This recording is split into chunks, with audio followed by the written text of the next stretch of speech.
Okay, I'm going to go ahead and get started. I'm going to be reviewing for a little bit anyway. We saw some people. It's been, what, like a month? Yeah. Well, it has been really close to the service in the back week. Yeah, with Pascha and the Lent services. So 4 weeks ago. Lent evening services. So, we've been reading in 2 Samuel or 2 Kingdoms, and tonight we're going to end up starting in chapter 15. But where we've been up till now has been primarily the story of David as he's become king after the death of Saul and most of Saul's family. And we saw how David started out in a very positive way. He was going to be our example of a better type of king. He's described as a man after God's own heart. And he got off to a very good start as king. Then we started seeing some warning signs. First of which was that he married one wife, then he married another wife, then he married another wife, then he married another wife. And so he started as Deuteronomy called it, when Deuteronomy warned, when you have a king, don't let them multiply wives. He started multiplying his wives. Yeah. And we saw how beyond even that, he ultimately fell into pretty grievous sin. When one night as he was walking around on the roof of the palace, taking a look at Jerusalem, his city, his capital that he built, he saw a woman bathing, decided he wanted her for a wife too. She already had a husband who was a soldier in his army. David wasn't really troubled by that. So he went and slept with her. She became pregnant. So first he tried to cover up what he'd done by bringing the soldier back for a break during the fighting, hoping that he would sleep with his wife, and so therefore they could pass it off as his baby. He came back, and out of solidarity with his fellow soldiers in the field, he refused to go back and stay at home with his wife. He insisted on staying encamped outside the palace. So when that didn't work, David decided to just have him killed.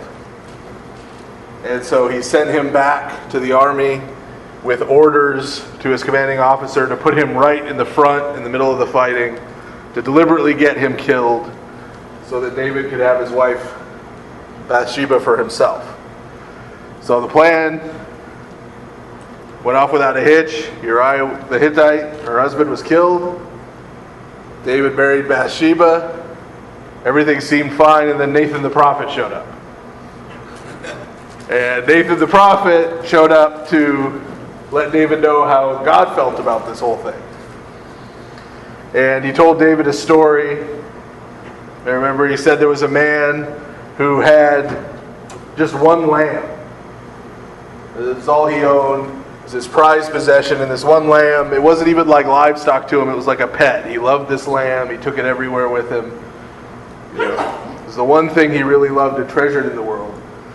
And this man had a neighbor who had all kinds of flocks and herds and was very wealthy. Well, this wealthy neighbor had a visitor come over, and so he decided to lay out a nice dinner for this visitor. Rather than killing one of his own sheep, he went and killed this poor man's lamb. It was all he had. And stole it, served it to his visitor. Well, David heard this story, became enraged, stood up and said, "Who is this man who did this? I'll have him killed for what he did." And Nathan, of course, pointed at him and said, "You're the man." Now David, to his credit, remember, responded not the way Saul did the various times Samuel showed up to confront him about the stuff he did. Whereas Saul was making excuses and, David owned up to it. David owned up to it and said, "You're right. You're right. I have sinned. I have done evil." And he went and spent weeks in repentance, wearing sackcloth and ashes and repenting of what he'd done. Now, despite that, we talked about how at that time, that's when he wrote Psalm 50, which you heard several times over the course of Holy Week services and Lent services, in which you hear every Sunday during Matins. That was his psalm of repentance at this time. But also, despite the fact that he repented and was forgiven, Nathan let him know there are consequences. There are going to be consequences for what he did. Those consequences started with the child that he and Bathsheba had conceived together, and their affair died. Okay? And we've seen how those consequences of how David has chosen to live his personal life and his family life are continuing to fall out. After the death of that child, one of David's sons decided he wanted to sleep with one of David's daughters by a different wife, so they were half brother and sister. When she wouldn't do it, he raped her. And her brother, David's son, Absalom, went out and got revenge by killing Ammon, the other son, his half-brother who had raped his sister. Okay, so now David's down two sons.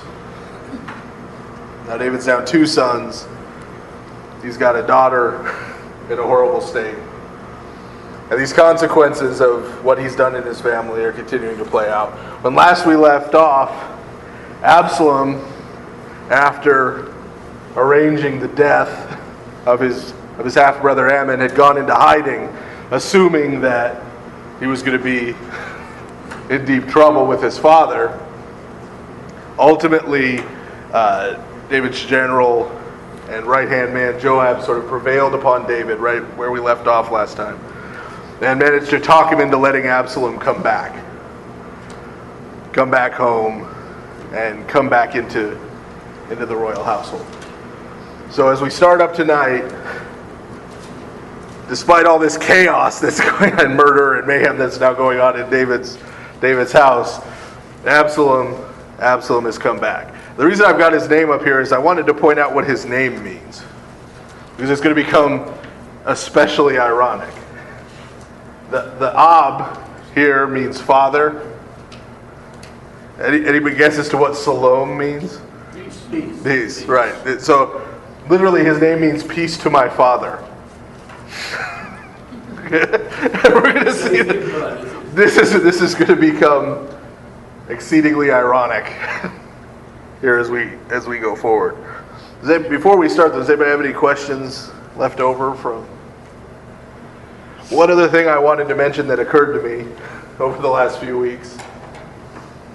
If you went to confession at some point over the last few weeks, you might have heard in the prayer that we say over your head, it's not muffled by our stole, we mention God who forgave David through Nathan the prophet. That's the first example of forgiveness that's given in that absolution prayer that we as priests read over your head. So this is that story of David and Nathan is sort of the paradigm, not just biblically, but the way we use Psalm 50 in our worship. All through our worship, it's sort of the paradigm for forgiveness and how it works. And you'll notice there's a third person there, meaning Nathan's there. It isn't just David has a conversation with God privately off somewhere, and David says, "Oh God, I'm sorry," and God says, "Oh, that's okay." And David goes on about his business, right? It's God sends his representative who tells David, "Here's what you've done wrong." David owns up to it and confesses. Okay? And then the prophet, in this case Nathan, tells him what the consequences are. What the penance is going to be, right? What's going to happen now, what he needs to do to fix the situation. Okay, so this is sort of the beginning of our paradigm. Okay. So let's go ahead and start at the beginning of chapter 15, verse 1 of 2 Samuel, or 2 Kingdoms. Okay. In the course of time, Absalom provided himself with a chariot and horses and with 50 men to run ahead of him. Okay, so he's got a little bit of an entourage going now. And remember, when Absalom was first introduced, they described him very similarly to the way they described Saul. Remember, he was tall, he was handsome, he had this long flowing hair down to his waist. Okay, so that he was presented as he's sort of this, good-looking, handsome, powerful figure. Now he's got this entourage. He's got these men who go ahead of him wherever he goes as he rides about in his chariot. Verse 2, he would get up early and stand by the side of the road leading to the city gate. Whenever anyone came with a complaint to be placed before the king for a decision, Absalom would call out to him, "What town are you from?" He would answer, "Your servant is from one of the tribes of Israel." Then Absalom would say to him, "Look, your claims are valid and proper, but there is no representative of the king to hear you." And Absalom would add, "If only I were appointed judge in the land, then everyone who has a complaint or case would come to me, and I would see that he gets justice." Okay? So we've talked about this before, when people had what we would call a lawsuit today. People had some issue with their neighbor that they needed settled, they'd go to the city gates, right, to the elders of the city to have this settled. Well, in this case, these were people coming to Jerusalem, to the capital, were coming to get the king to weigh in on something. Okay, so what Absalom is doing is he's sort of standing out a ways from the gate before they get to it, meeting up with these people and saying, "Gosh, isn't this horrible? Look, there's nobody at the gate to hear your case. I guess the king doesn't care. If I was in charge, I would take care of all this stuff. I'd settle all these disputes. I'd make sure everyone got to. I don't know what's with the king." Then where David's at, there was no elders outside of the gates, even for the people in town to complain. Well, the way it's said here, there may very well have been, but the people coming to the city to talk to them never got to them. Because Absalom was right. Okay, now I understand what. Yeah. Absalom's heading them off at the pass before they even get to the city. Okay. Pretty much the way elections are. Yeah. So verse 5, also whenever anyone approached him to bow down before him, because he's a prince, right? Absalom would reach out his hand, take hold of him, and kiss him. Absalom behaved in this way toward all the Israelites who came to the king asking for justice, and so he stole the hearts of the men of Israel. So these people would come up, because he's the prince, they'd want to bow down in front of him. He'd say, "No." Come up and kiss him on the cheek and give him a big hug. Okay? So he may be the first politician, actually. So he's out there trying to win people over, right? Trying to create this group of followers. So in verse 7, at the end of 4 years, so he does this for 4 years.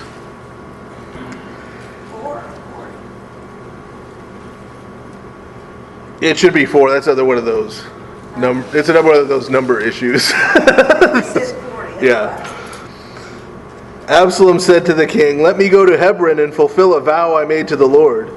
While your servant was living at Geshur in Aram, I made this vow: if the Lord takes me back to Jerusalem, I will worship the Lord in Hebron." The king said to him, "Go in peace." So he went to Hebron. So he says, while I was out there hiding out after I killed my brother, right? I made a vow. I swore to God that if he ever brought me back here to the capital, I would go and worship him in Hebron, meaning he would go and sacrifice to him. Right? He would have a big feast event and they'd have sacrifices. He says to his father David, "I'd like to now go fulfill that vow." So David, of course, says, "Well, yeah, by all means, go to Hebron."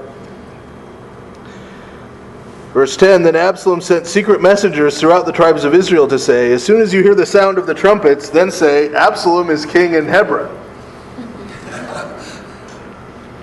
200 men from Jerusalem had accompanied Absalom. They had been invited as guests and went quite innocently, knowing nothing about the matter. While Absalom was offering sacrifices, he also sent for Ahithophel, the Gilonite, David's counselor, to come from Gilo, his hometown. And so the conspiracy gained strength, and Absalom's following kept on increasing.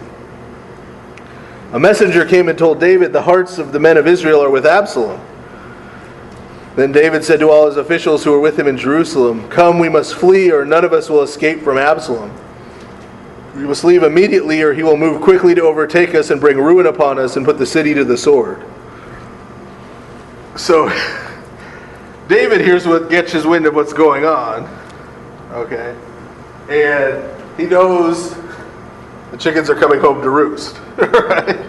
Because remember, Nathan told him the sword was not going to depart from his household. Nathan told him, as a result of what you did, as a result of all this bloodshed you've been involved in, you're going to be surrounded by bloodshed in your family. So he sort of sees Absalom coming and says, we need to, our whole royal retinue, we need to get out of here so that he doesn't attack the city.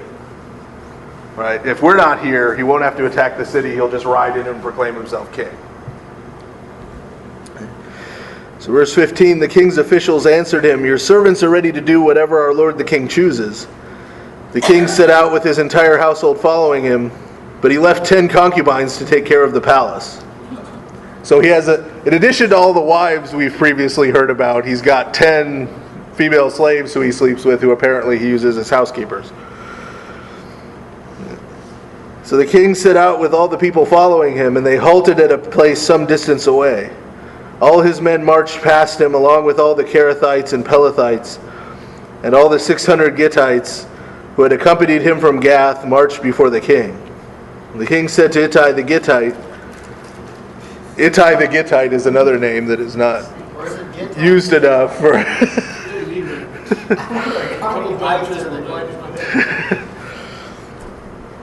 Well, remember, these ites here that they're talking about are from different Philistine towns. Remember, David had lived for a time before he became king, while Saul was still king, as sort of a mercenary over there. And so his army has some of these Philistine mercenaries who he picked up during that time in it. I figured that it was just the way they translated. You know, like all these people have ANs on the end.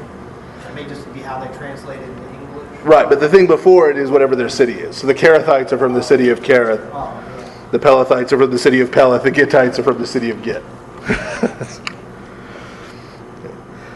So the king said to Ittai the Gittite, why should you come along with us? Go back and stay with King Absalom. You are a foreigner, an exile from your homeland. You came only yesterday, and today shall I make you wander about with us, when I do not know where I am going. Go back and take your countrymen. May kindness and faithfulness be with you. So he says to these guys who he's picked up, look, you're not Israelites. You're not related. This isn't your fight. You know, why don't you just go back and stay? He has no reason to bother you. You know, but if you come with me, you're going to be seen as siding with me. And if this turns ugly, you know, that could be bad consequences for you.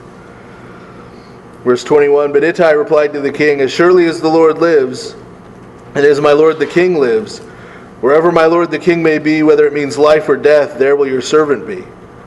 David said to Ittai, go ahead, march on. So Ittai the Gittite marched on with all his men and the families that were with him.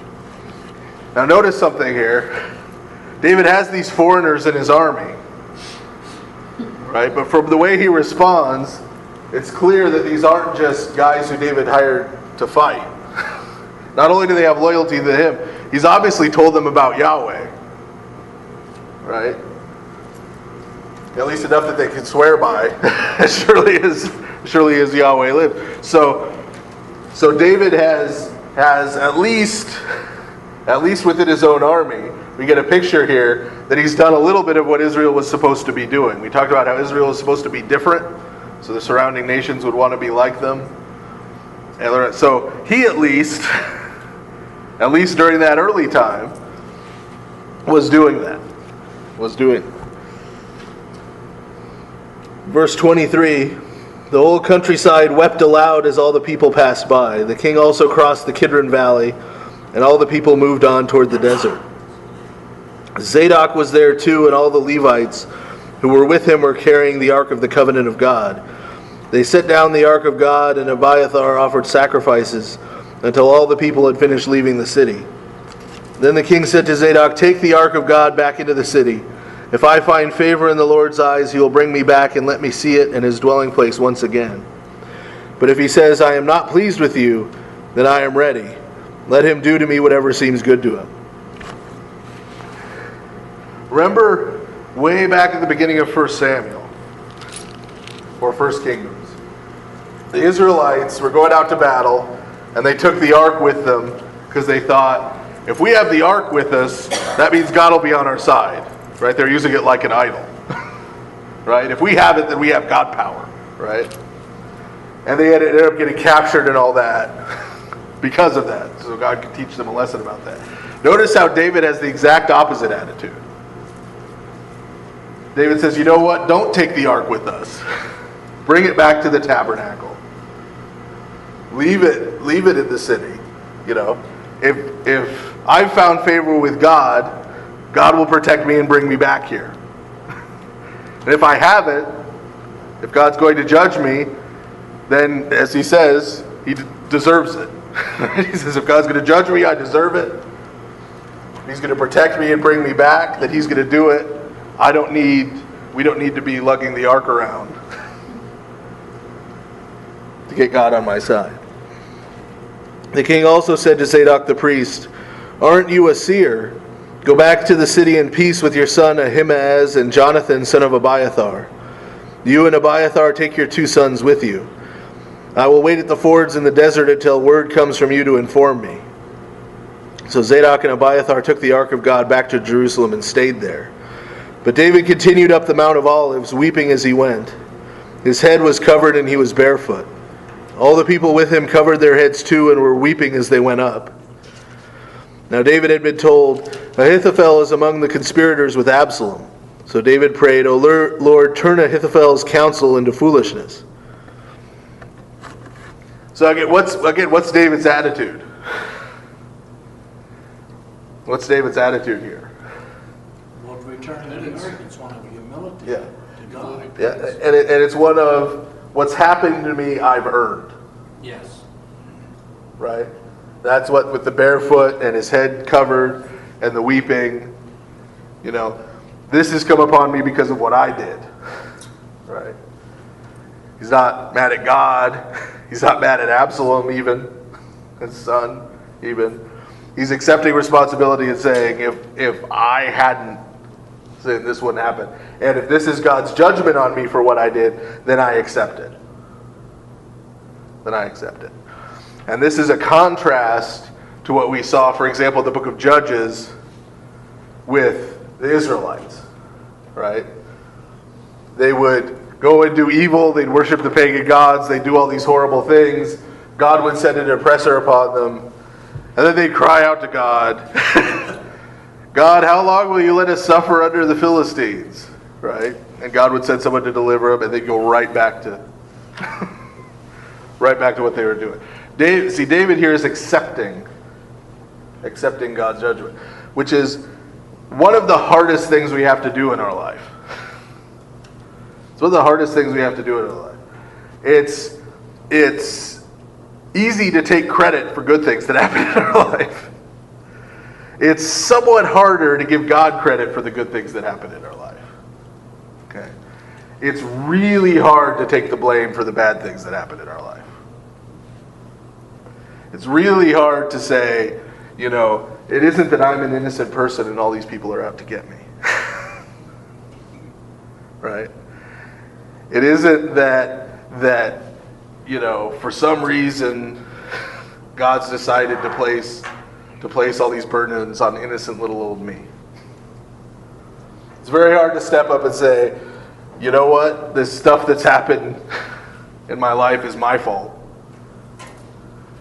If I weren't sinful, this wouldn't be happening to me. I need to repent and change myself. and hope that God will forgive me. And if he doesn't, that's his right too. It's a very hard position to us. We much prefer to make ourselves victims, right? We much prefer to be the victim of some great cosmic conspiracy to oppress us and make us miserable. But David's attitude is just the opposite. David's attitude is everything bad that's happened to me, I brought upon myself. So verse 32, when David arrived at the summit where people used to worship God, Hushai the Archite was there to meet him, his robe torn and dust on his head. David said to him, "If you go with me, you will be a burden to me. But if you return to the city and say to Absalom, 'I will be your servant, O king. I was your father's servant in the past, but now I will be your servant,' then you can help me by frustrating Ahithophel's advice. Won't the priests Zadok and Abiathar be there with you? Tell them anything you hear in the king's palace. Their two sons, Ahimaaz, son of Zadok, and Jonathan, son of Abiathar, are there with them. Send them to me with anything you hear." So David's friend Hushai arrived at Jerusalem as Absalom was entering the city. When David... That be considered shrewdness or just dishonesty, virtue? He's obviously using a little bit of subterfuge to win the battle. Well, no, he wants to be kept apprised of what's going on. Because we got to think, too, from David's perspective, he's seen this happen once before. Except he was Absalom and Saul was him. Right? Saul sinned and did these wicked things. And there came a point where God chose to cut him off for his sins and made David king. Okay? So David's hoping and praying. Remember in Psalm 50, one of his prayers, one of the things we saw happen to Saul is that the Holy Spirit departed from him. There's that line in Psalm 50, "Take not your Holy Spirit from me." Okay? David's hoping and praying and repenting that God's not now cut him off like Saul. But he's admitting that's what he deserves. That's what he deserves. And so he's asking him to keep him apprised of what's going on. But from what he knows at this point, this may very well be it for him. This may very well be God's judgment, and Absalom is now going to take over as king. And he's going to end up dying how the Lord sees fit. So yeah, he's not planting, assassins or anything. It's purely a let me know what's going on. Let me know what's going on, and trying to keep these other people who have been friends to him from ending up getting judged. If David's going to be judged, he doesn't want these people around him to end up getting judged too. So he's saying, look, just go serve Absalom or go settle and live in peace, forget about me.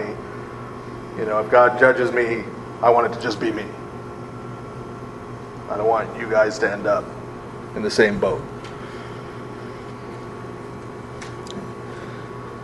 So chapter 16, verse 1, when David had gone a short distance beyond the summit, there was Ziba, the steward of Mephibosheth, waiting to meet him. Remember, Mephibosheth was the one son of Saul's, who was handicapped. He was crippled. He was dropped as a baby. And so his legs had never healed correctly and he couldn't walk. He was the one son of Saul who was sort of left standing, and David had honored him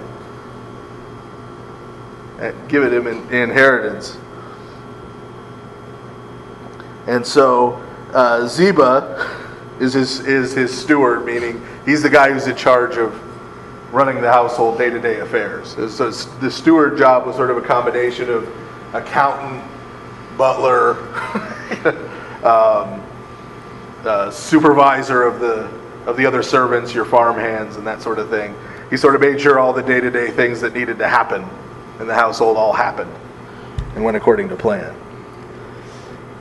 So Ziba comes out to meet him.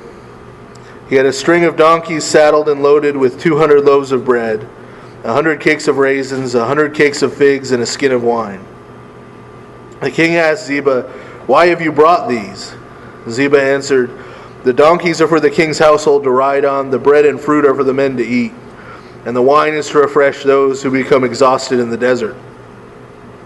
So he brings out all these supplies to help David and his family as they're going into exile. The king then asked, "Where is your master's grandson?" Okay, so Mephibosheth now has a grandson. He says, "Well, where is he? Why is it the steward who's coming out with these things?" Ziba said to him, "He is staying in Jerusalem because he thinks, 'Today the house of Israel will give me back my grandfather's kingdom.'"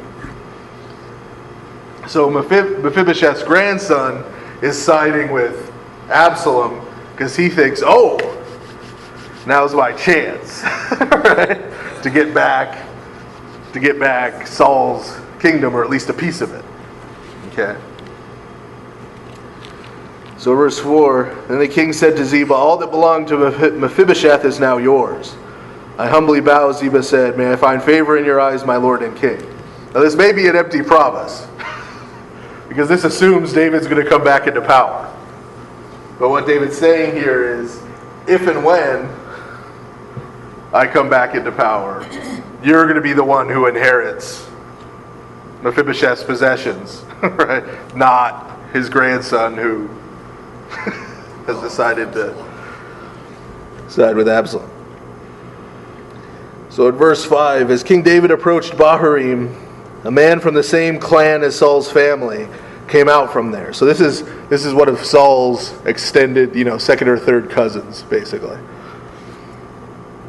His name was Shimei, son of Gera, and he cursed as he came out. He pelted David and all the king's officials with stones, though all the troops and the special guard were on David's right and left.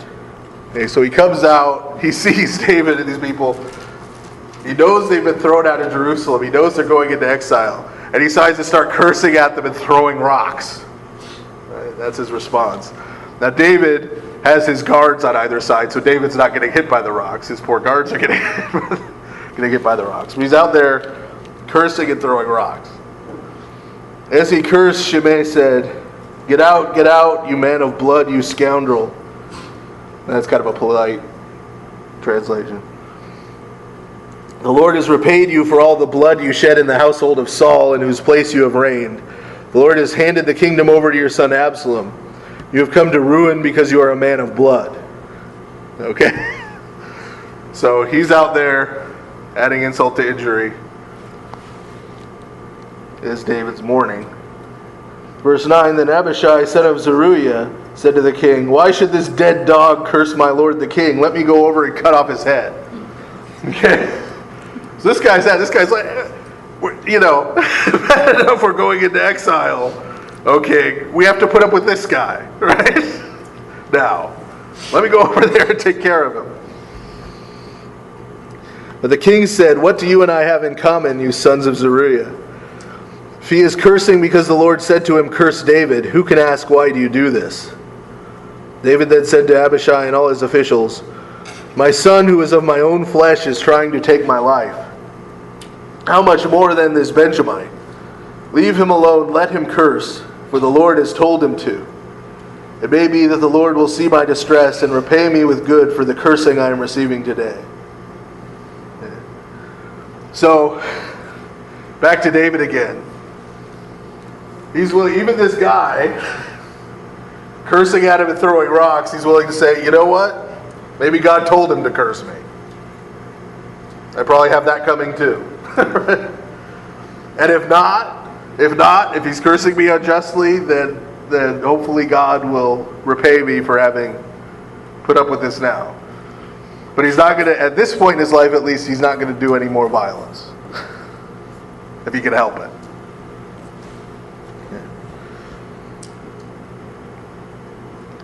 Verse 13, so David and his men continued along the road while Shimei was going along the hillside opposite him, cursing as he went and throwing stones at him and showering him with dirt.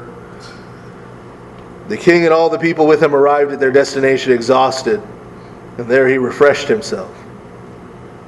Okay, so they finally arrive in exile with this guy following them the whole way, causing trouble. Now verse 15, we shift back to Jerusalem. What's going on in Jerusalem in the meantime? Meanwhile, Absalom and all the men of Israel came to Jerusalem, and Ahithophel was with him. Then Hushai the Archite, David's friend, went to Absalom and said to him, "Long live the king, long live the king." Absalom asked Hushai, "Is this the love you show your friend? Why didn't you go with your friend?" So Absalom says, "I remember you being really good friends with my dad. And now I show up here to take over and you're like, long live the king, long live the king. Why didn't you leave with my father?" Hushai said to Absalom, "No, the one chosen by the Lord, by these people, and by all the men of Israel, his I will be, and I will remain with him. Furthermore, whom should I serve? Should I not serve the son, just as I served your father? So I will serve you." Absalom said to Ahithophel, "Give us your advice. What should we do?" Ahithophel answered, now here's some good advice as to what to do. Ahithophel answered, "Lie with your father's concubines, whom he left to take care of the palace." This is the key thing Absalom needs to do. "Then all Israel will hear that you have made yourself a stench in your father's nostrils, and the hands of everyone with you will be strengthened." Okay? Basically what he's saying is, go and sleep with these wives of your father who left behind, right? Because this will be officially calling your father out. That's what he's saying. So if you do this, okay, and he doesn't come back and fight, then he's going to look like a coward, and everybody on your side is going to be pumped up, right? Because they're going to know you've got his number. Or he's going to come out and fight, and we can kill him and be done with this, right?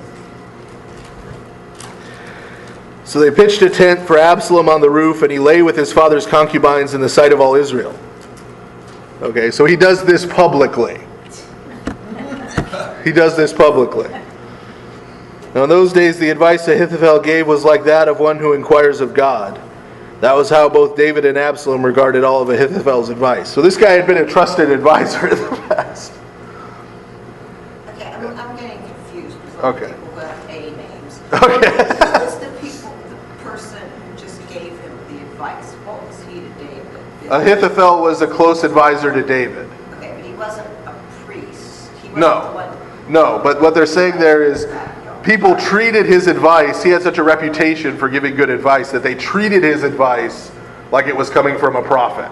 Okay. Right? Because they thought, this guy knows what he's talking about. Okay. Is this the one that David asked him, God, to confuse him? Right. This is the one that David was concerned about Absalom having as an advisor because of the kind of advice he gives. And it's the one who he sent his servant, who he sent Hushai back to keep an eye on. Keep the counsel. Okay. So chapter 17, verse 1, Ahithophel said to Absalom, "I would choose 12,000 men and set out tonight in pursuit of David. I would attack him when he is weary and weak. I would strike him with terror, and then all the people with him will flee. I would strike down only the king and bring all the people back to you.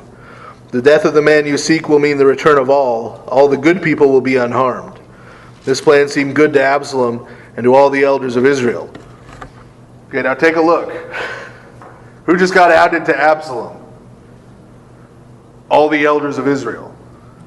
Okay, so this isn't just like the common people have picked Absalom instead of David. This is all the other rulers, all the other commanders, all the other judges, all the other heads of the towns. They've all got over to Absalom's side too, and they've approved this plan to go murder David. Okay? Through this plan to go find David and kill him. They're saying, just go and kill him. Right? Don't kill all these other people. Bring them back with you, because that'll make you look good, right? You just killed this bad king. Now compare this again to David and Saul, where David twice had the opportunity to kill Saul if he wanted to, and didn't. Right? Because David said, "Look, this is the Lord's anointed one. I'm not going to touch him. God's going to deal with him." Okay? Now compare also to some of the things we just heard in Holy Week. What have we got here? We've got this fake king, like Herod. We've got all the elders of the people like the Sanhedrin, and they've all gathered together against David, right? To kill him. To get him out of the way. To get him out of the way. And there's no consulting of God here on their part, nor do we hear that Absalom has heard anything from God. Right? About God wanting him to be king, not wanting him to be king. He seems to not care. Okay, it's all been politics. Verse 5, but Absalom said, summon also Hushai the Archite, so we could hear what he has to say. When Hushai came to him, Absalom said, Ahithophel has given this advice. Should we do what he says? If not, give us your opinion. Hushai replied to Absalom, the advice Ahithophel has given is not good this time. You know your father and his men, they are fighters, and as fierce as a wild bear robbed of her cubs. Besides, your father is an experienced fighter. He will not spend the night with the troops. Even now he is hidden in a cave or some other place. If he should attack your troops first, whoever hears about it will say, there has been a slaughter among the troops who follow Absalom. Then even the bravest soldier, whose heart is like the heart of a lion, will melt with fear. For all Israel knows that your father is a fighter, and that those with him are brave. So I advise you, let all Israel from Dan to Beersheba, as numerous as the sand on the seashore, be gathered to you, with you yourself leading them into battle. Then we will attack him wherever he may be found, and we will fall on him as dew settles on the ground. Neither he nor any of his men will be left alive. If he withdraws into a city, then all Israel will bring ropes to that city, and we will drag it down to the valley, until not even a piece of it can be found. So Hushai says, I have a different plan. Okay? Instead of getting your elite SEAL Team 6 strike force and going and just taking out David, right? He's saying that's not going to work, because you bring that little group over there. David's not stupid. David's been out there fighting all his life. His men aren't stupid. These men have seen a lot of battle. Okay? They're not going to go down without a fight. You're not going to be able to just find David. Right? You're going to have to fight your way to him. All right? And worst case scenario, they find out you're coming and they ambush you and wipe out your elite group. Right? That's going to ruin morale. So he says what you need to do is you need to summon up all the armies of Israel, right, from north to south, get everybody together, huge army, and just do an all-out attack, right? Because David's men are tough, but there's a limited number of them, right? So we just overwhelm them with numbers. Overwhelm them with numbers and we'll win. So verse 14, Absalom and all the men of Israel said, the advice of Hushai the Archite is better than that of Ahithophel. For the Lord had determined to frustrate the good advice of Ahithophel in order to bring disaster on Absalom. Okay, so we get a little behind the scenes comment here. Right? They decided to go with Hushai's plan because Ahithophel's plan was actually better advice. But God saw fit, because he's not on Absalom's side, saw fit to have them go with the worst advice. Hushai told Zadok and Abiathar the priests, Ahithophel has advised Absalom and the elders of Israel to do such and such, but I have advised them to do so and so. Now send a message immediately and tell David, do not spend the night at the fords in the desert. Cross over without fail, or the king and all the people with him will be swallowed up. Jonathan and Ahimaaz were staying at En-Rogel. Now remember, Jonathan and Ahimaaz are the sons of the two high priests. Okay? So Hushai goes and brings this news to the high priests. The high priests tell their sons. Okay? A servant girl was to go and inform them, and they were to go and tell King David, for they could not risk being seen entering the city. But a young man saw them and told Absalom. So the two of them left quickly and went to the house of a man in Bahurim. He had a well in his courtyard, and they climbed down into it. His wife took a covering and spread it over the opening of the well and scattered grain over it. No one knew anything about it. When Absalom's men came to the woman at the house, they asked, where are Ahimaaz and Jonathan? Okay. So these sons of the high priest, Absalom's onto them, right? That they're loyal to David. And so, despite the fact that they're trying to use this elaborate system to get the word to David, somebody sees the two high priest sons, lets Absalom know about it, so Absalom sends people looking for him, but now they're hiding in this well. Okay. The woman answered them, they crossed over the brook. The men searched but found no one, so they returned to Jerusalem. After the men had gone, the two climbed out of the well and went to inform King David. They said to him, set out and cross the river at once. Ahithophel has advised such and such against you. So David and all the people with him set out and crossed the Jordan. By daybreak no one was left who had not crossed the Jordan. When Ahithophel saw that his advice had not been followed, he saddled his donkey and set out for his house in his hometown. He put his house in order and then hanged himself. So he died and was buried in his father's tomb. Now that seems an extreme reaction. Yeah. Okay. Like what I said, I'm gonna die. Pouting and going home, maybe, right? But they didn't take your advice. But he goes one farther and hangs himself. Now we aren't treated to all the reasons why, but I think what's going on here is that as soon as he set himself up, as opposed to David, and trying to kill David, because remember right now, David is the Lord's anointed one, right? David is the Lord's Christ. Okay? As soon as he set himself up against David, he was on a path leading to destruction. And I think even without all the details here, that's what's going on. He was Judas. That he having been David's close advisor, turned on him, tried to sell him out.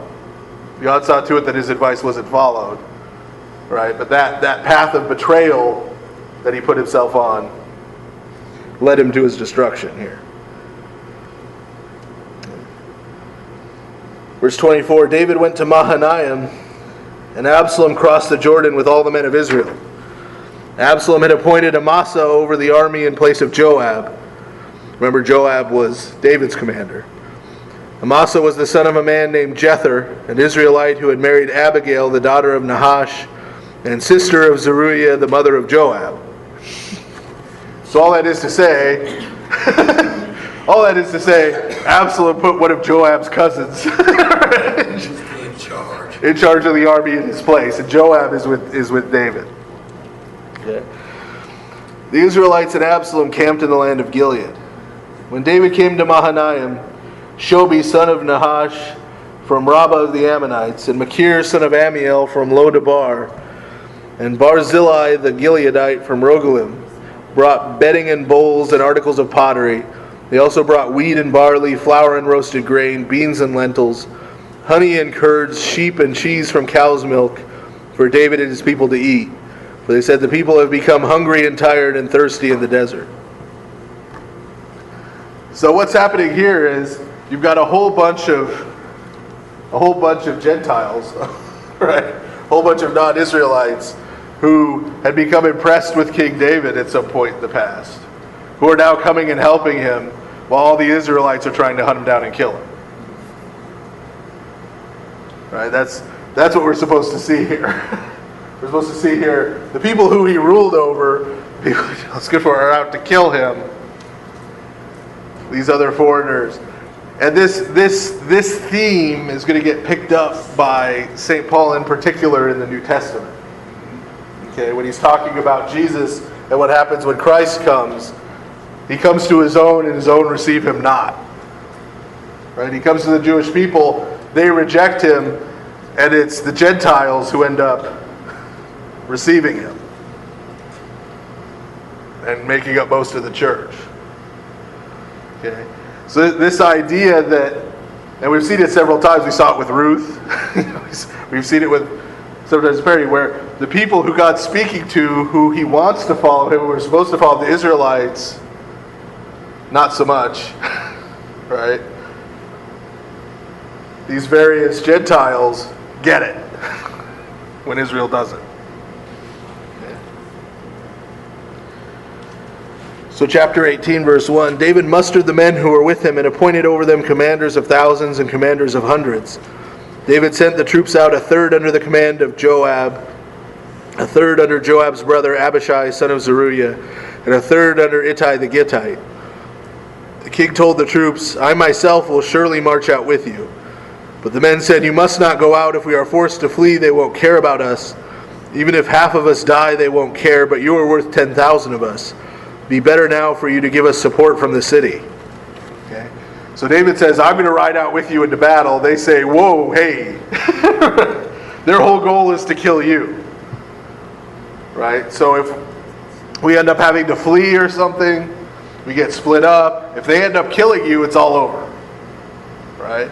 They can kill half of us, and we're still okay. We can fight. The other half can go out and fight tomorrow. But if they kill you, we're done. So don't come out and fight with us. Give us strategy and everything, but stay in the city. The king answered, "I will do whatever seems best to you." So the king stood beside the gate while all the men marched out in units of hundreds and of thousands. The king commanded Joab, Abishai, and Ittai, "Be gentle with the young man Absalom for my sake." And all the troops heard the king giving orders concerning Absalom to each of the commanders.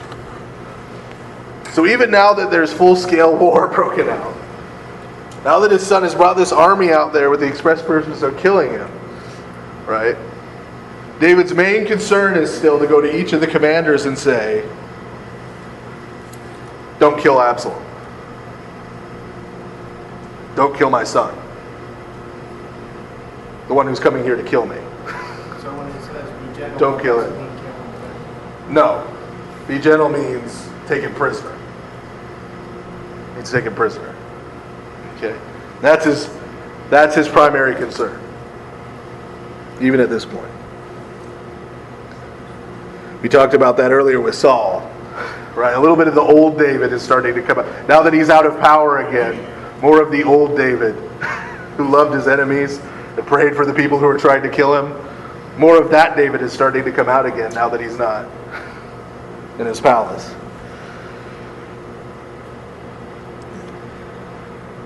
So verse 6, the army marched into the field to fight Israel, and the battle took place in the forest of Ephraim. There the army of Israel was defeated by David's men, and the casualties that day were great, 20,000 men. The battle spread out over the whole countryside, and the forest claimed more lives that day than the sword. Now, the point there, the forest claimed more than the sword. That means more people ended up dying to random forest things. Animal attacks, right?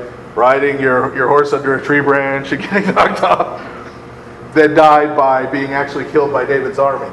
Well, what's the point of saying that? Number one, it seems odd, but the point of saying that is that who's fighting on David's side? God, right? The Lord he's fighting on David's side. Okay.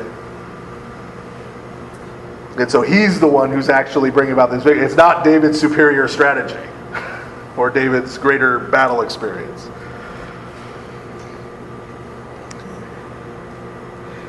Now Absalom happened to meet David's men. He was riding his mule, and as the mule went under the thick branches of a large oak, Absalom's head got caught in the tree. He was left hanging in midair while the mule he was riding kept on going.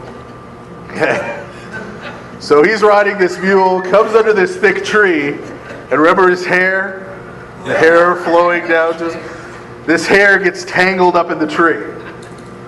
Okay? So even Samson is better off than he is. Yes. So the mule rides off. Absalom is hanging by his hair from this tree, feet in midair.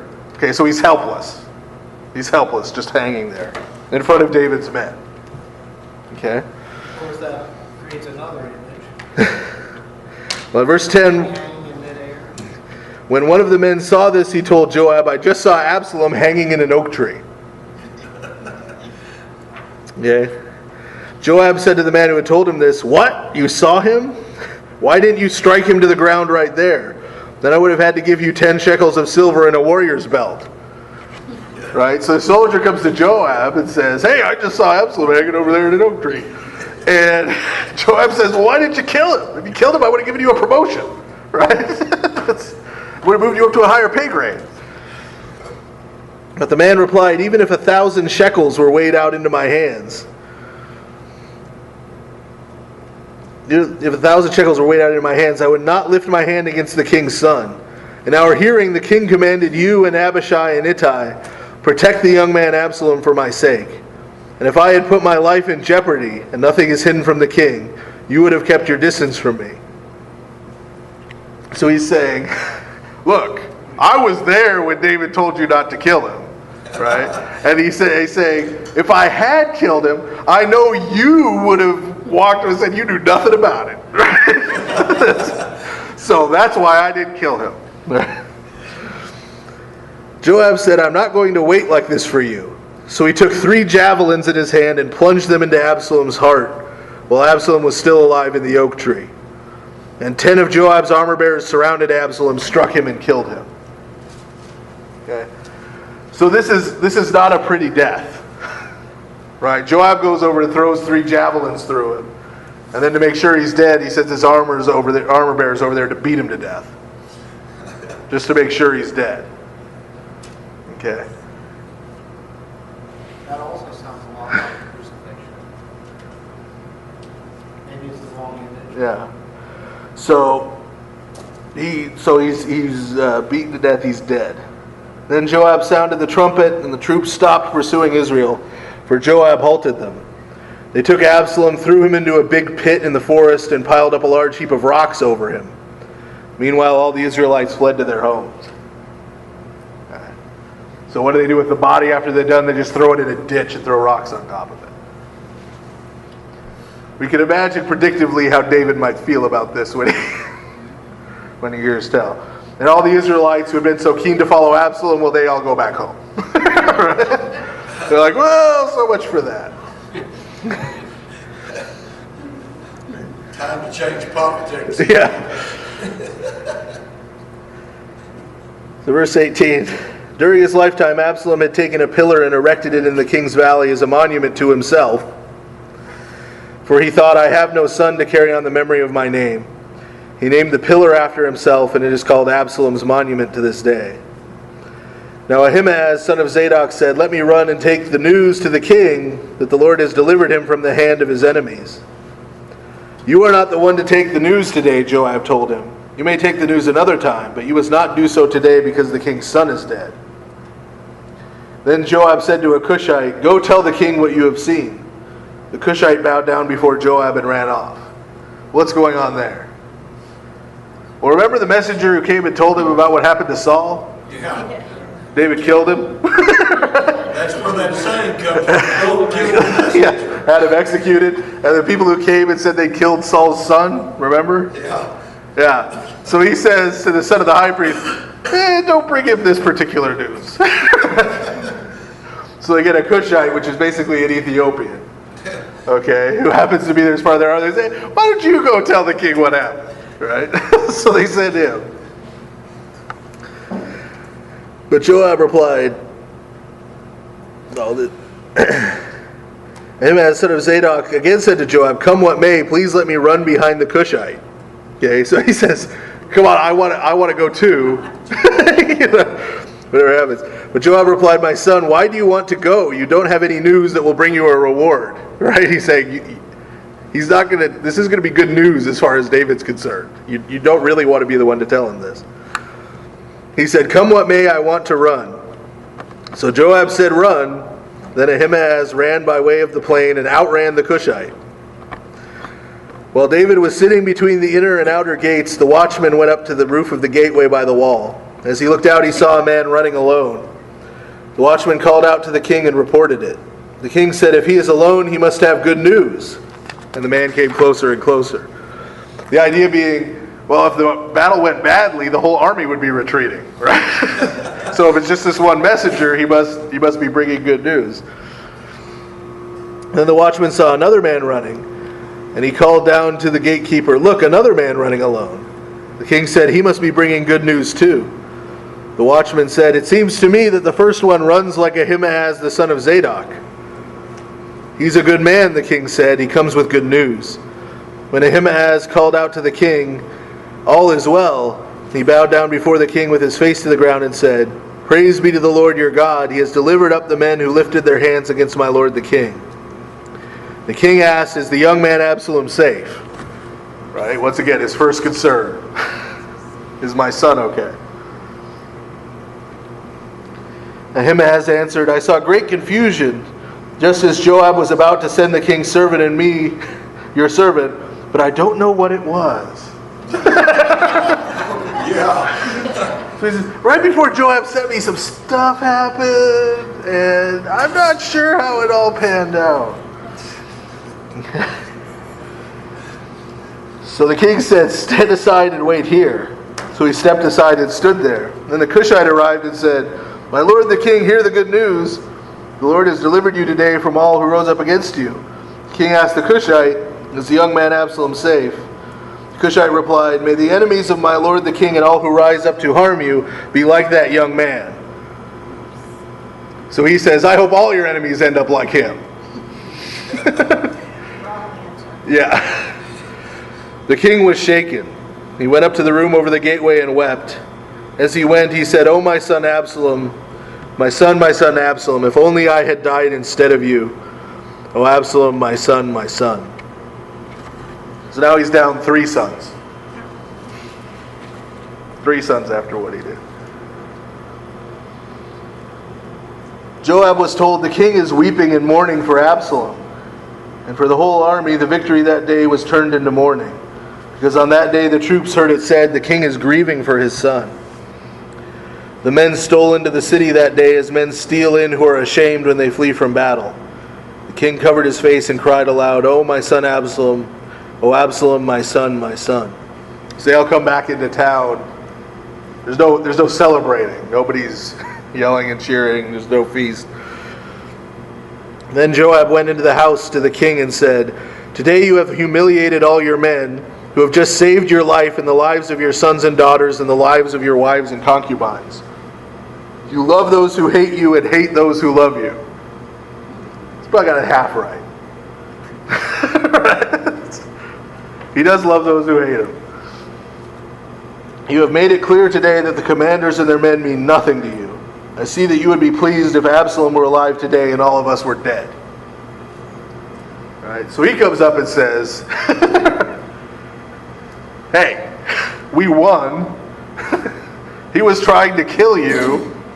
We all went out there and risked our lives defending you. You know, and you're acting like you wish we were dead and your son was alive. Right? Here he reminds me a little bit of the older brother in the prodigal son. Right? It's like, hey! Right? This isn't fair. Right? He says, now go out and encourage your men. I swear by the Lord that if you don't go out, not a man will be left with you by nightfall. This will be worse for you than all the calamities that have come upon you from your youth till now. So he's saying, if you don't go out there and say something to cheer these people up, they're all going to leave. They're all going to leave. So the king got up and took his seat in the gateway. When the men were told the king is sitting in the gateway, they all came before him. Meanwhile, the Israelites had fled to their homes. Throughout the tribes of Israel, the people were all arguing with each other, saying, the king delivered us from the hand of our enemies. He is the one who rescued us from the hand of the Philistines. But now he has fled the country because of Absalom. And Absalom, whom we anointed to rule over us, has died in battle. So why do you say nothing about bringing the king back? Okay. So they're all saying, we kind of need to get the old king back since the new one's dead. Right? He wasn't that bad after all. Remember, he beat the Philistines. I mean, that was good, right? Maybe he wasn't so bad after all. King David sent this message to Zadok and Abiathar the priests. Ask the elders of Judah, why should you be the last to bring the king back to his palace? Since what is being said throughout Israel has reached the king at his quarters. You are my brothers, my own flesh and blood. So why should you be the last to bring back the king? And say to Amasa, are you not my own flesh and blood? May God deal with me, be it ever so severely, if from now on you are not the commander of my army in place of Joab. He won over the hearts of all the men of Judah, as though they were one man. They sent word to the king, return, you and all your men. Then the king returned and went as far as the Jordan. Okay. So, David doesn't seek any revenge, right, against the people who sided with Absalom. He doesn't go out and try and purge all the people who were loyal to Absalom. In fact, he accepts them all back. Right? He accepts them all back. His military commander is going to be David's military commander. And so he gets invited back and received back. Now the men of Judah had come to Gilgal to go out and meet the king and bring him across the Jordan. Shimei, son of Gera, the Benjamite from Bahurim, hurried down with the men of Judah to meet King David. Remember, this is our friend, the dirt kicker and rock thrower. With him were 1,000 Benjamites, along with Ziba, the steward of Saul's household, and his 15 sons and 20 servants. They rushed to the Jordan where the king was. They crossed at the ford to take the king's household over and do whatever he wished. When Shimei, son of Gera, crossed the Jordan, he fell prostrate before the king. So slightly different attitude now. Now David's coming back and he comes and bows down before him. May my lord not hold me guilty. Do not remember how your servant did wrong on the day my lord the king left Jerusalem. May the king put it out of his mind, for I your servant know that I have sinned. But today I have come here as the first of the whole house of Joseph to come down and meet my lord the king. Right? So he comes in and says, I know I shouldn't have done that. I know that was a rotten thing to do. But hey, look, I'm here welcoming you back. Right? The first guy, I had a change of heart. Then Abishai, son of Zeruiah, said, shouldn't Shimei be put to death for this? He cursed the Lord's anointed. David replied, what do you and I have in common, you sons of Zeruiah? Now remember, the other son of Zeruiah is Joab. This day you have become my adversaries. Should anyone be put to death in Israel today? Do I not know that today I am king over Israel? So the king said to Shimei, you shall not die, and the king promised him on oath. So he not only tells him, I'm not going to have you killed, he says, I promise I'm not going to let anyone else kill you. Kill you either for what you did. Okay? So again, well, we'll see. But so the idea here is that again, David's forgiving. He's not holding this against anyone. He's not looking for any revenge against these people, at least. Mephibosheth, Saul's grandson, also went down to meet the king. He had not taken care of his feet or trimmed his mustache or washed his clothes from the day the king left until the day he returned safely. When he came from Jerusalem to meet the king asked him, why didn't you go with me, Mephibosheth? He said, my lord the king, since I your servant am lame, I said, I will have my donkey saddled and will ride on it so I can go with the king. But Ziba my servant betrayed me, and he has slandered your servant to my lord the king. My lord the king is like an angel of God, so do whatever pleases you. All my grandfather's descendants deserve nothing but death from my lord the king. But you gave your servant a place among those who sat at your table. So what right do I have to make any more appeals to the king? Okay, so Mephibosheth, right? Remember Ziba when he came out with all the goods for the trip, right? He said Mephibosheth, he's in it with Absalom, right? He's in it with Absalom. He's trying to get his grandfather Saul's kingdom back, right? And so based on that, David had said, oh, well then, when I'm back in power, you Ziba, you're going to get everything. Well, now Mephibosheth shows up, right? Repentant and says, look, I'm crippled. I was gonna get on a donkey and try to go with you, but my servant talked me out of it. Right? And came and brought the stuff himself, and he told you a bunch of lies about me. I didn't think any of that. I didn't want anything to do with Absalom. Verse 29, the king said to him, why say more? I order you and Ziba to divide the fields. Mephibosheth said to the king, let him take everything now that my lord the king has arrived home safely. Okay. So David says, well, okay, you guys can split the stuff. And Mephibosheth says, I don't care. Right? He can have the fields and the wealth and stuff. I'm just happy that you're back safely and king again. Barzillai the Gileadite also came down from Rogelim to cross the Jordan with the king and to send him on his way from there. Now Barzillai was a very old man, 80 years of age. He had provided for the king during his stay in Mahanaim, for he was a very wealthy man. The king said to Barzillai, cross over with me and stay with me in Jerusalem, and I will provide for you. But Barzillai answered the king, How many more years will I live that I should go up to Jerusalem with the king? I am now 80 years old. Can I tell the difference between what is good and what is not? Can your servant taste what he eats and drinks? Can I still hear the voices of men and women singers? Why should your servant be an added burden to my lord the king? Your servant will cross over the Jordan with the king for a short distance. Why should the king reward me in this way? Now, he doesn't paint a bright and happy picture of old age. 80-year-old Brazil, he's like, I can't taste my food. I can't really hear music. I can't. Welcome to the club. He's like, there's no reason for me to go back to your palace. I can't enjoy it anyway, right? I'll cross the Jordan with you. We'll go a little ways, but don't worry about me. I'm fine.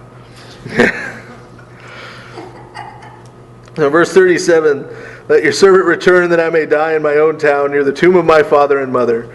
But here is your servant Kimham. Let him cross over with my lord the king. Do for him whatever pleases you. So he says, I'll tell you what, I got this servant. He's younger. He can appreciate it. Take it with you.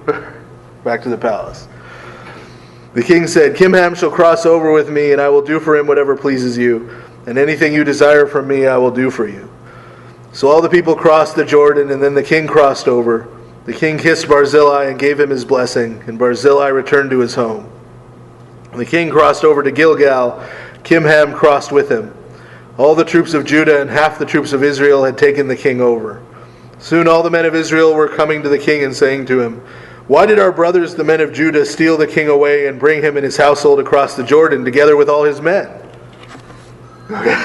So now, all these elders of Israel, remember, who were hanging around with Absalom before, they show up to greet David as he's coming back, and they say, Hey, why did all those friends of yours kidnap you and take you over there across the Jordan and take you away from us?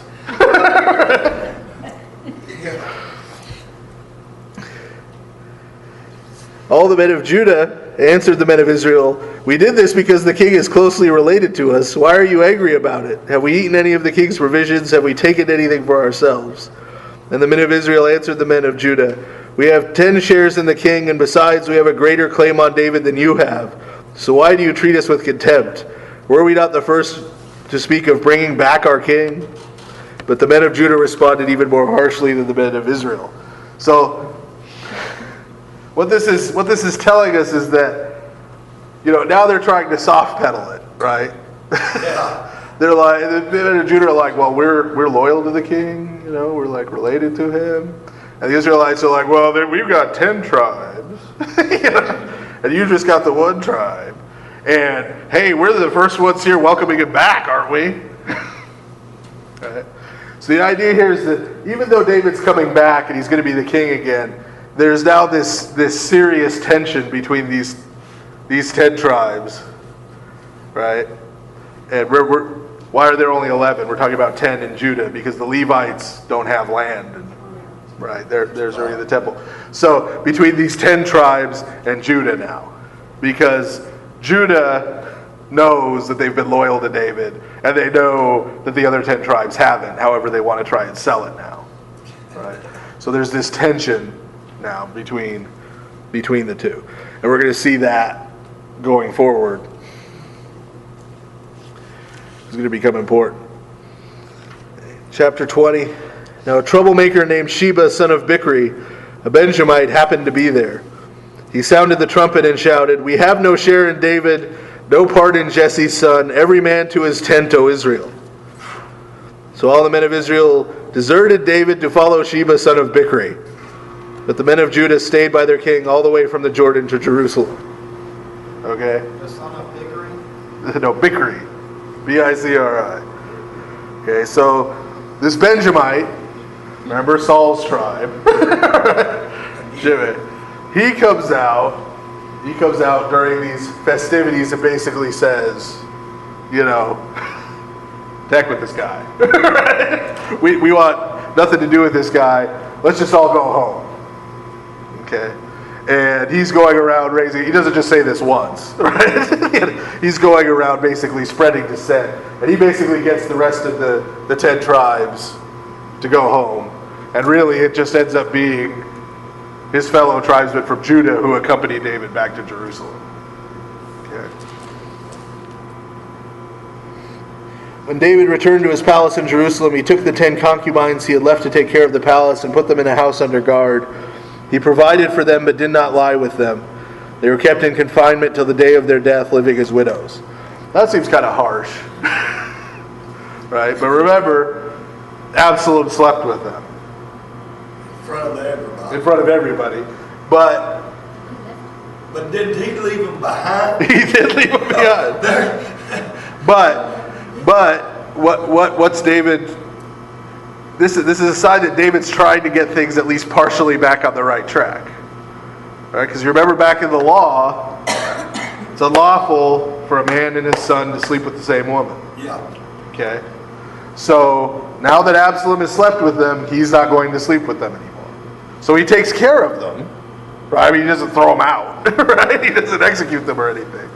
He cares for them, but they're treated like widows. Okay, meaning he basically provides for them, but he doesn't. I'm not going to let you do my house. Engage in relations with. So they're put into retirement. Then the king said to Amasa, "Summon the men of Judah to come to me within 3 days and be here yourself." When Amasa went to summon Judah, he took longer than the time the king had set for him. David said to Abishai, "Now Sheba son of Bichri will do us more harm than Absalom did. Take your master's men and pursue him, or he will find fortified cities and escape from us." So Joab's men and the Kerethites and Pelethites and all the mighty warriors went out under the command of Abishai. They marched out from Jerusalem to pursue Sheba son of Bichri. While they were at the great rock in Gibeon, Amasa came to meet them.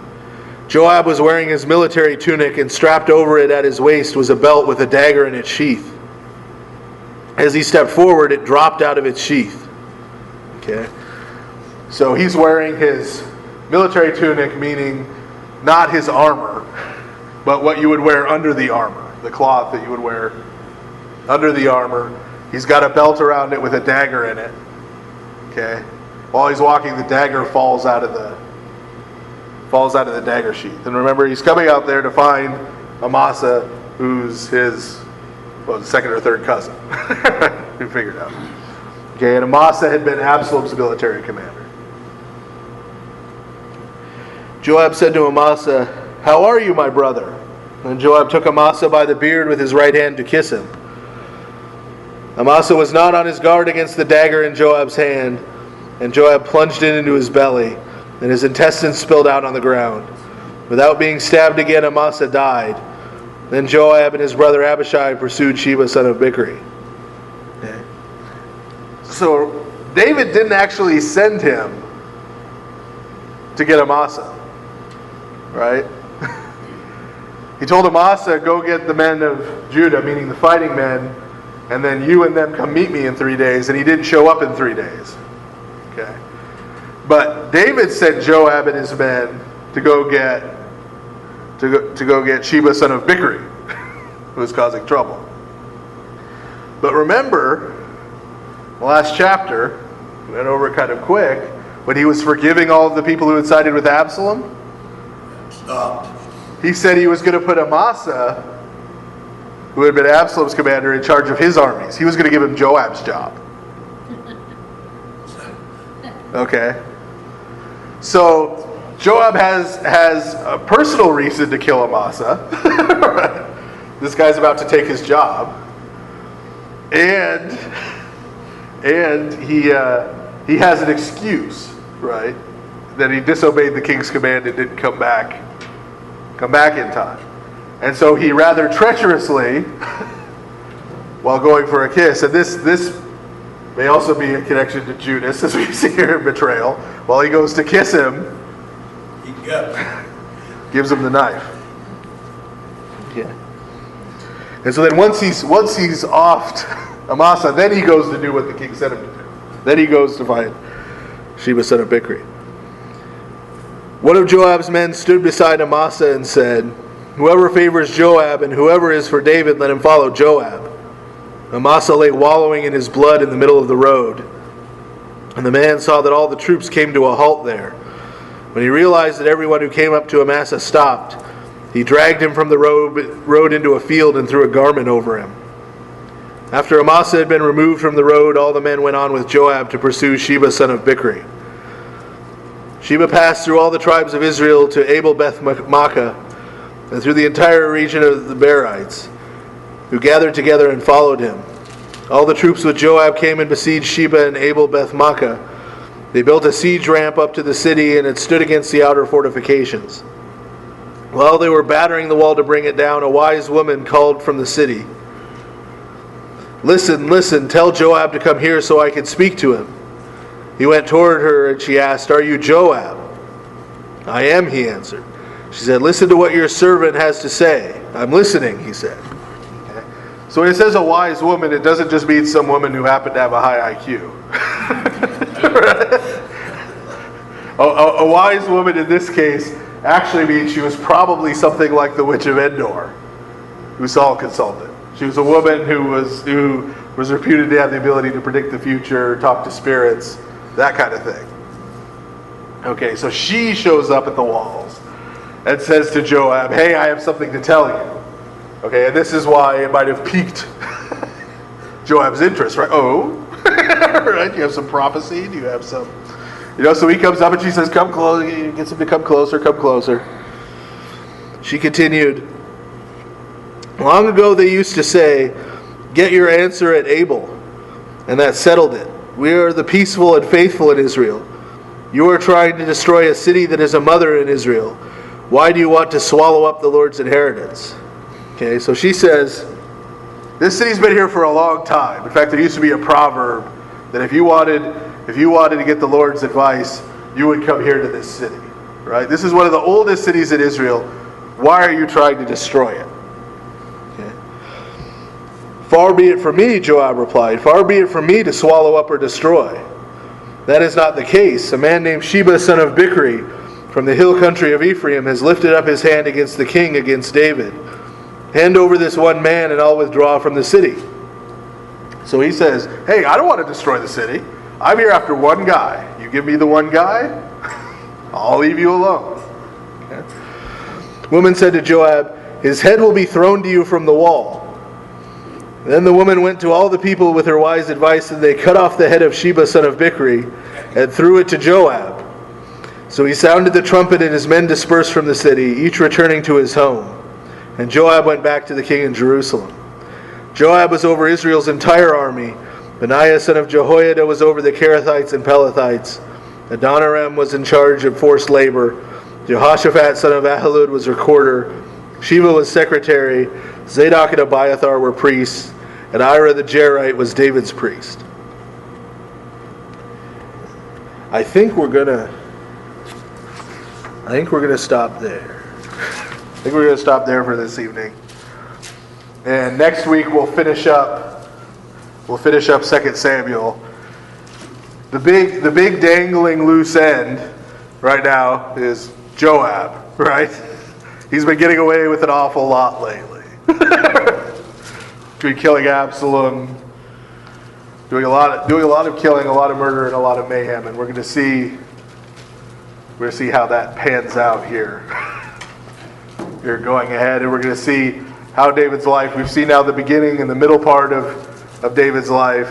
We've seen him sin and repent and him be restored, and now we're going to see how his life ends coming up here. You named the priest for David. Right. All right, is that the same thing as say, you and Father Olaf are today in the congregation? Everybody comes to you, asks your advice, and you give it. I mean, is that the way a priest was back then?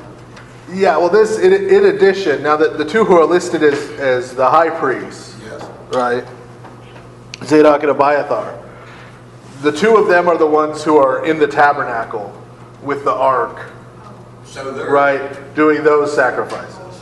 the holy thing. Okay, so the priest who's listed as David's priest, this Ira, the Jerry, would have been there both as sort of an advisor, when David wanted to consult with the Lord and that kind of thing, and to do, when there were big feasts, when they're celebrating the Passover and that kind of thing, that would be done at the tabernacle, right?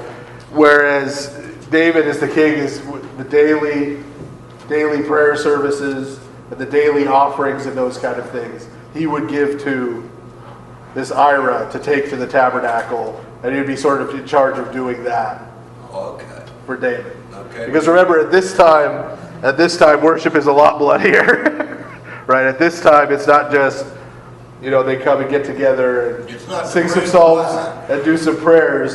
It's at this time, somebody's got to go out to David's flocks and grab a couple of sheep without blemish every day and go and butcher them and gut them and burn the pieces and, and offer them. And this is on a daily basis. So that's why David needs his own priest to sort of oversee that daily, yeah. Okay.